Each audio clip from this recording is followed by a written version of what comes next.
لکھا ہے کہ جب حضرت آدم علیہ السلام نے درخت کا پھل کھایا تو اللہ تعالیٰ نے فرمایا، اے آدم، تمہارے قصور کی یہ سزا ہے کہ تم دنیا میں جاؤ اور محنت کر کے رزق حاصل کرو، وہاں تم کو اور تمہاری اولاد کو بلا محنت اور بغیر تکلیف اٹھائے رزق نہیں ملے گا۔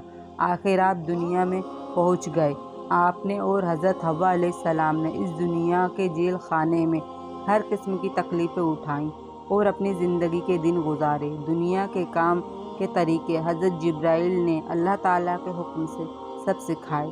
کھیتی کرنا، اناج بونا، نکالنا، آٹا بنانا، پھر گوندھنا، آگ جلانا، روٹی پکانا اور کھانا، پھر پیشاب پخانے کی حاجت ہونا اور اس کے قاعدے بتلانا، اس کی بدبو سے آپ کو تکلیف ہونا، کپڑا تیار کرنا، اس کو سی کر بدن ڈھانکنا، بھوک اور پیاس کی تکلیف اٹھانا وغیرہ۔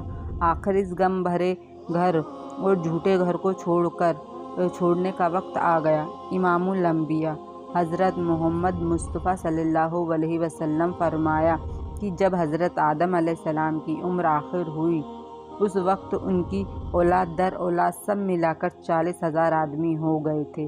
پھر آپ نے بولنا کم کر دیا۔ آپ کی اولاد نے دریافت کیا کہ آپ نے بات چیت کرنا بالکل چھوڑ دی، کیا وجہ ہے؟ فرمایا، بیٹے، میں ایک قصور کی وجہ سے جنت سے نکالا گیا جہاں ہر طرح کا آرام تھا اور ایسی دنیا میں ڈالا گیا کہ اس میں راحت و آرام نہیں ملا، اور میری ساری عمر اسی کوشش میں گزری کہ کسی طرح میں پھر جنت میں چلا جاؤں۔ اب میرے رب نے میری مراد کو پورا کر دیا اور حکم فرمایا ہے کہ بولنا کم کر دو اور ہماری یاد میں لگے رہو اور اپنے گھر جنت میں آ جاؤ۔ لکھا ہے کہ جمعے کے روز حضرت جبرائیل علیہ السلام کچھ فرشتوں کو لے کر آپ کے پاس آئے اور اللہ تعالیٰ کا سلام پہنچایا کہ اتنے میں حضرت عزرائیل علیہ السلام ملک الموت کے ساتھ بھی آ گئے اور آواز دی۔ حضرت حوا ان کی آواز سے ڈر گئیں اور آپ سے لپٹنے لگیں۔ آپ نے فرمایا، اے حوا، اتنی تکلیفیں مجھ پر آئیں تمہاری وجہ سے آئیں، اب میری آخری دم ہے، اس وقت تو ذرا الگ ہو جاؤ، میرے رب کے درمیان رکاوٹ نہ ڈالو، اور یہ آواز ملک الموت کی ہے، اندر آنے دو، ڈرو مت۔